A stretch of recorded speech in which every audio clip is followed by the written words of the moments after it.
La comédienne et le philosophe. C'était samedi soir chez Laurent Ruquier. Il y aura le zapping des matinales tout de suite après, hein, bien évidemment Clément. Et Sophie Obadia, vous disiez tout à l'heure, c'est la plus grande émission de télévision que j'ai vue depuis des années. Oui.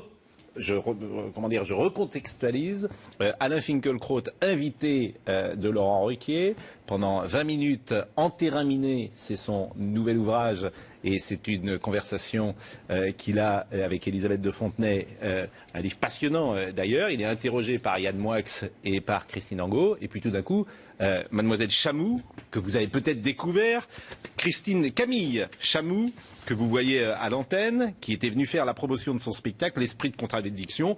Il y a un clash, parce qu'elle lui dit vous ne vous intéressez qu'au passé, vous êtes papy Finkielkraut, tout ce que vous dites, sortez de chez vous de temps en temps, alors que vous êtes un intellectuel qui passez votre temps... Quittez votre table de travail. Voilà, quittez votre table de travail.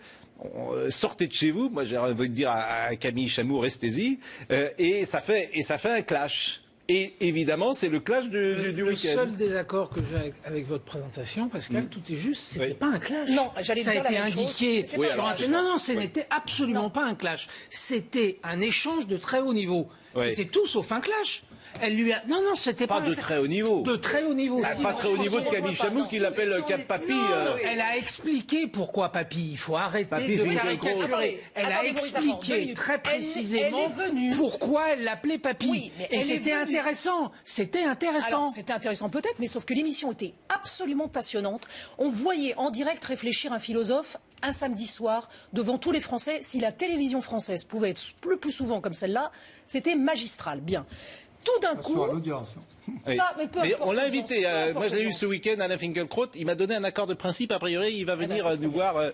Mais ce qui était bizarre, et là je ne vous rejoins pas, Maurice Safran, c'est que c'était pas un clash. Elle avait une moue, elle n'était pas d'accord avec ce qu'il disait, en particulier sur les femmes, et elle l'a pris à revers, je dirais, sur quelque chose qu'il n'avait pas dit. C'est-à-dire qu'il ne s'intéresserait qu'à la question de l'islam et que sur les femmes, il était du même tonneau, c'est-à-dire qu'il ne comprenait pas le féminisme ambiant.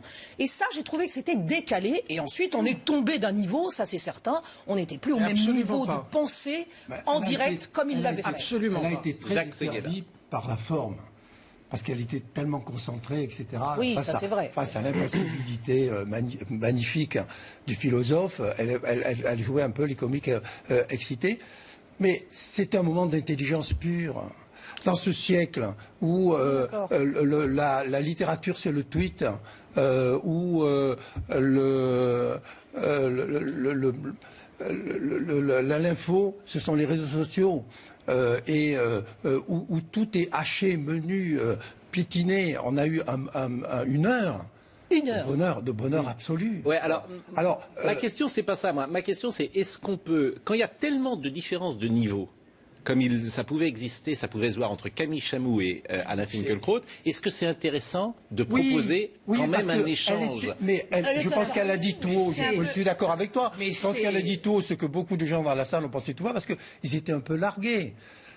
Il faut suivre, parce que chaque mot a son poids. Puis il faut connaître son œuvre, il faut connaître tous ses combats. Il a commencé chez Mao, il finit académicien. C'était une espèce tous les Français qui étaient dans la salle ne le savaient peut-être pas. Donc c'est une espèce de monument. Donc nous on le regarde évidemment avec tout ce qu'il représente. C'est ça aussi qui compte. Et ce qui a créé, je suis d'accord avec toi, un moment de télévision. Parce que je ne pense pas qu'il faille la remettre à sa place.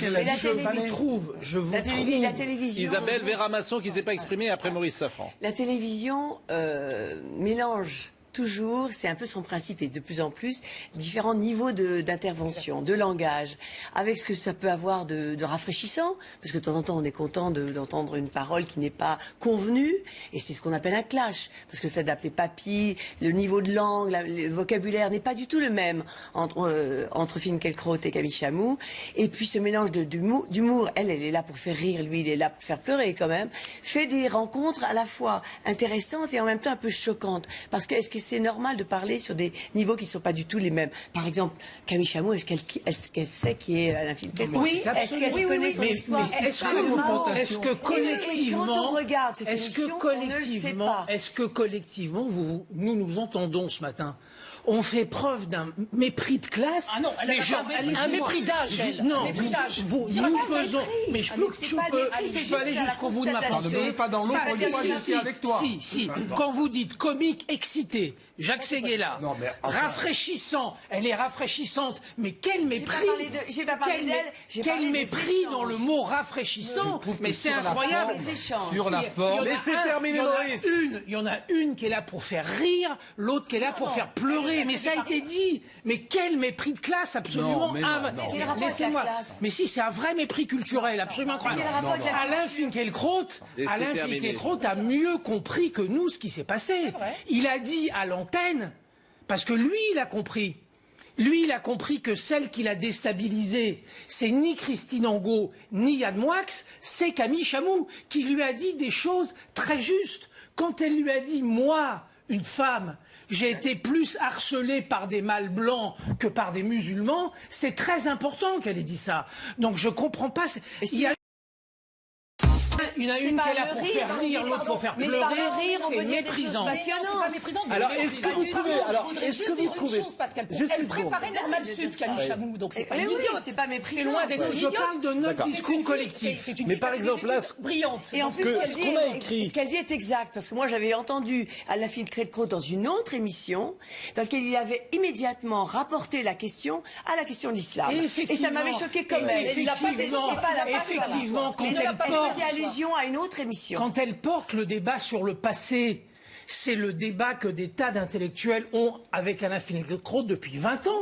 Il y a effectivement des tas de gens aussi cultivés que nous, ou aussi peu cultivés que Camille Chamou, puisqu'on prétend qu'elle ne l'est pas ici. N'a dit ça. Il y a des gens extrêmement cultivés qui pensent que, effectivement, le problème de Finkielkraut, c'est qu'il n'est que dans le passé. Ce qu'elle a posé comme question en l'affût blanc de ce tapis Finkielkraut, c'est la bonne question que chacun pose sur Finkielkraut depuis très longtemps. Alors, est-ce qu'elle avait posé la question, si elle avait posé la question d'une façon plus posée, mais c'était très posé ce qu'elle disait. Je pense que ça aurait changé la phase des choses. Et je n'ai pas du tout, moi j'ai pris sa défense, une fois plus tu m'as pas écouté. Qui comique excité. Et je trouve très dommage justement qu'il y ait eu cette espèce d'excès. Ça a dû sortir d'elle. C'est un jaillissement qui a un peu occulté les mots. Moi, j'ai interprété qu'elle voulait se mettre le public avec elle dans cette intervention, qu'il y avait un petit poil de démago et qu'elle surfait sur l'idée qu'a le plus grand nombre parfois de Finkielkraut, c'est-à-dire quelqu'un de réactionnaire. Non, et elle voulait. Je l'ai interprété comme ça, mais par définition, c'est une interprétation, donc je peux me tromper. Hashtag HDPro, vous pouvez évidemment donner votre avis. C'est par exemple Rebelle Lyon qui dit Alain Finkielkraut n'est pas mieux ou pire que Camille Chamou, il est juste différent.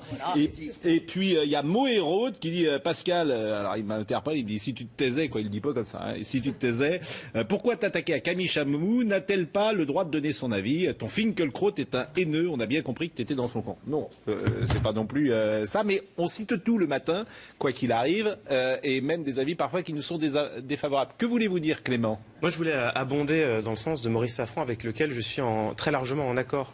Je trouve effectivement que la parole de Camille Chamou est une parole qui est très argumentée. En réalité, est très argumentative. Elle déploie une ligne. Si, mais non, ça, là, on peut pas dire ça. Mais si, c'est la seule chose qu'on peut pas dire. Est-ce que je peux finir son avis qu'elle a donné? Est-ce que je peux finir ma phrase? Oui. Bon, quand elle explique qu'elle a été plus souvent harcelée par des mâles blancs que par des rebeux dans la rue, c'est un argument qui est très fort. Et en fait, elle dévoile le soubassement de la pensée d'Alain Finkielkraut qui revient en permanence sur Chapelle Pajol, en permanence, c'est toujours. Ça, c'est pas vrai. Il revient, mais si, à chaque fois. Dès qu'on parle du féminisme, c'est Chapelle Pajol qui revient. Moi, exactement, je suis d'accord avec Maurice Safran. Je vois pas pourquoi vous niez la vérité, là. Et pourquoi est-ce qu'on revient sur Chapelle Pajol? Parce que derrière... Il faut expliquer d'ailleurs, parce que tout le monde ne connaît pas Chapelle Pajol. Alors, qu'est-ce que c'est? Donc, c'est Chapelle Pajol. Un article qui est sorti dans le Parisien il y a un peu plus d'un an, qui disait que dans le quartier Chapelle... On l'a traité ici. On l'a traité ici, dans le quartier dit Chapelle-Pajol, en fait c'est la place de la Chapelle que l'on vise, parce que le quartier Chapelle-Pajol à Paris, personne n'appelle ce quartier Chapelle-Pajol. Donc à la place de la Chapelle, les femmes n'auraient plus le droit, c'est ce que disait le papier du Parisien, n'auraient plus le droit de circuler dans la rue. Ce qui, présenté comme ça, est faux. Il y a eu plusieurs testings qui ont été réalisés par plusieurs journalistes et il suffit d'habiter dans le quartier, en l'occurrence c'est mon quartier, je le connais très bien, pour voir que les femmes ont le droit de circuler. C'est vrai, en revanche, que c'est un quartier dans lequel il y a beaucoup de harcèlement de rue, toutes les femmes le disent, comme dans plein d'autres quartiers parisiens.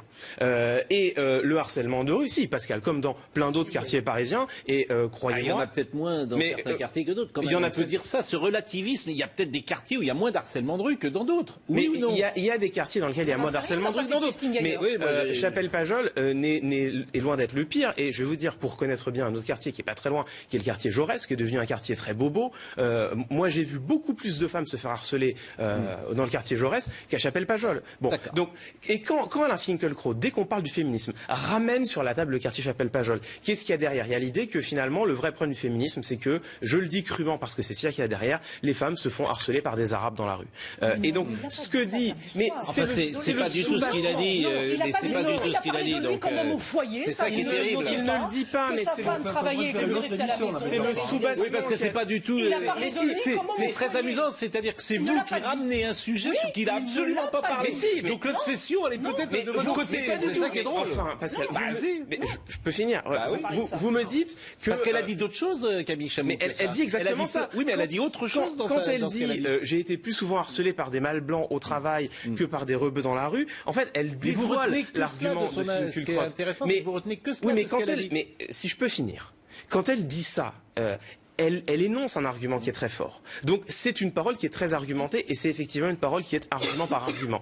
Derrière, il y a ce qu'on appelle en rhétorique une montée ad personam, c'est-à-dire qu'on monte vers une attaque personnelle. Et ça c'est vrai. Quand elle dit Papy Finkielkraut, sortez de chez vous, etc. Là, elle est sur l'agression personnelle. Et dans la mise en forme, quand elle est dans... C'est encore de l'argumentation, mais c'est une argumentation qui est un peu plus brutale, dirons-nous. Et quand elle dit... L'argumentation, vous trouvez de l'attaque ad personam... Tout est argumentation. Oui, selon Cicéron, c'est un des 3 types d'arguments, l'attaque ad personam. Cicéron, on va l'inviter demain matin. Et donc à ce moment-là, il y a deux problèmes. Il y a problème numéro 1, c'est que donc elle monte vers l'attaque ad personam, et numéro 2, elle formalise son attaque ad personam effectivement comme une humoriste. C'était un moment de télévision. Voilà. Sophie Obadia répond et après Maurice.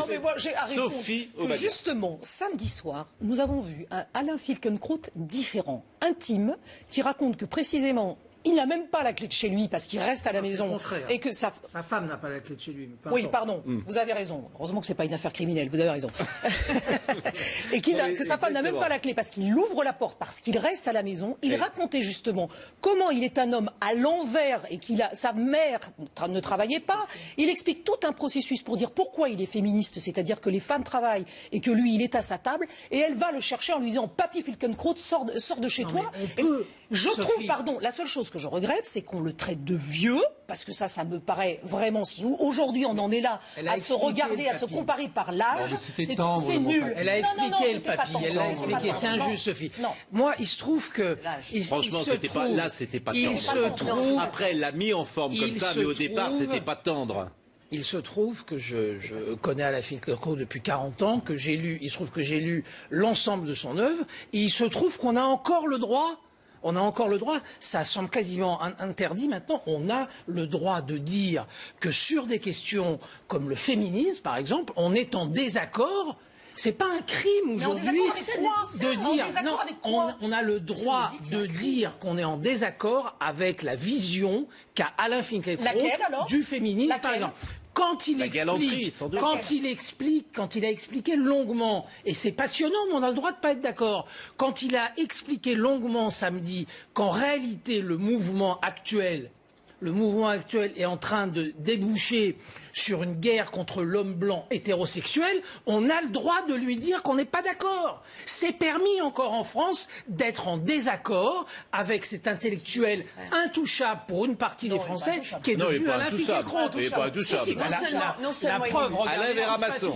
Regardez ce qui se passe ici. Ah non, il n'est pas intouchable. Au contraire, il est... Non seulement il n'est pas intouchable, mais il est incroyablement insulté, Alain Finkielkraut. Ah, mais incroyablement. Il racontait récemment qu'il se faisait insulter dans la rue. Non, mais on ne peut pas dire parce que nous avons des D'ailleurs, Camille Chamou, c'était ça l'autre soir. Elle l'a quand même Insulter, non pas insulter, mais brocarder. Ouais, on a le droit encore de. Mais bien sûr. Mais vous dites qu'il est incroyable. Mais je suis complètement. Mais je suis d'accord avec vous. Mais vous dites qu'il est intouchable. Je vous dis non. Elle l'a fait de façon extrêmement polie et argumentée. Mais bien sûr. C'est peut-être le philosophe le plus engagé. Il a fait partie de tous les combats. Et chaque fois, et en mettant toujours en avant ce qu'il y a pour moi de plus important dans son œuvre, l'éducation d'abord. Et puis surtout. Mais surtout, il est de droite. C'est pour ça qu'il est combattu, les amis. Cher Pascal Praud, lui a encore expliqué samedi qu'il était de gauche. Vous savez très bien qu'un. Il est maoïste au départ. C'est un repenti. Vous savez très bien qu'un intellectuel, vous interprétez Finkielkraut au contraire de ce qu'il a dit samedi. Il a expliqué que c'est la gauche qui avait trahi la gauche, que lui restait de gauche. Un intellectuel de gauche en France est regardé par le monde médiatique avec des yeux plus tendres qu'un intellectuel de droite. J'ai quand même le droit de dire ça. Mais c'est faux. C'est faux. Vous le dites, mais c'est faux. Non, ça dépend ce que vous appelez la gauche et la droite. Alain Finkielkraut est devenu l'intellectuel le plus influent depuis Aron. Depuis les années 70, il n'y a plus d'intellectuel organique de la droite. Il est devenu le grand intellectuel organique de la droite. Dire qu'on critique c'est le contraire. C'est extraordinaire ce que vous racontez, c'est le contraire. Maurice, j'ai l'impression. Ça m'agace pas du tout. Maurice, non, ce qui m'agace, Ça devrait vous réconforter qu'il y ait un intellectuel qui soit enfin engagé, qui modifie la pensée. Ce que j'essaye de dire, c'est que quand Pascal nous explique qu'il y a une campagne violente contre Alain Finkielkraut, c'est exactement le contraire. L'intellectuel organique de la droite française. J'ai l'impression que beaucoup de sont pas d'accord. J'ai l'impression, Maurice, que beaucoup de gens préfèrent avoir tort avec je ne sais quel intellectuel que raison avec Alain Finkielkraut. Mais c'est pas vrai. J'ai l'impression. Oui, mais c'est pas vrai. Je vous dis, j'ai l'impression. Sauf que c'est pas vrai. Mais c'est quelqu'un. Ça veut rien dire. Non, c'est quelqu'un de très. Ah bon. Ça veut dire. Bah, ça veut dire que. Moi, je suis d'accord avec Pascal. Ah oui, vous l'avez très bien compris. Vous savez très bien qu'Alain Finkielkraut, qui est un intellectuel de droite, dans le milieu. Comment dire cela, ou intellectuel français ou médiatique français, Alain Finkielkraut n'est pas quelqu'un qui est porté au nu aujourd'hui. C'est faux. Alain Finkielkraut, il est respecté. Il est respecté et défendu, y compris dans des journaux de gauche qui n'ont pas les. C'est le contraire. C'est l'intellectuel français le plus respecté aujourd'hui. Et c'est l'homme des racines du futur. C'est pas la première fois que je le comprends. C'est au-delà de la politique. Il a été élu à l'Académie. Isabelle Veramasso avait quand même compris ce que je voulais dire, manifestement. Moi, je trouve qu'on focalise sur lui le problème de notre époque. Qu'est-ce que c'est être de gauche ou être de droite? Et chacun d'entre nous, nous pouvons, sur ce repenti, c'est un repenti. C'est-à-dire qu'il vient d'un lieu qu'il non seulement il ne revendique pas, mais on dirait Cosa Nostra. Mais attendez, on est très nombreux à être repentis. Tous ces anciens trotskistes, gauchistes, qui sont devenus tout à fait légalistes et conformistes, les repentis sont nombreux. Et donc chacun projette. Permettez, en plus j'ai un problème de voix. Chacun projette sur Alain Finkielkraut ses reniements, ses hontes, ses mauvaises pensées. Et donc il est à la fois de gauche et à la fois de droite. Vous n'avez pas écouté samedi. Je n'ai pas entièrement écouté samedi, mais j'avais entendu Alain Finkielkraut sur l'histoire des féminismes. Repenti et reniement, c'est moi qui me retrouve dans la position de celui qui il tomberait d'inanition s'il était avec nous ici, si vous dites que c'est un repenti. Pas du tout, il le dit. Pas du tout. Il n'est pas du tout. Il a dit ce qu'il racontait dans les années 70. Que c'est la gauche qui a trahi, que c'est lui qui est fidèle à la gauche. Pas sur tous les sujets. C'est incroyable. En tout cas, il était d'une grande honnêteté samedi soir et c'était une émission extrêmement intéressante. Et c'est pas le passage avec Camille Chamou qu'on retiendra dans l'histoire de la télévision. Bravo Laurent Ruquier, tu nous as fait exactement. Bravo Laurent Ruquier. Bon, le charme de cette émission, c'est qu'effectivement, on bouscule souvent ce qui était prévu. Voilà. Donc le zapping des matinales, ça va être après la publicité. À tout de suite. Vous êtes vraiment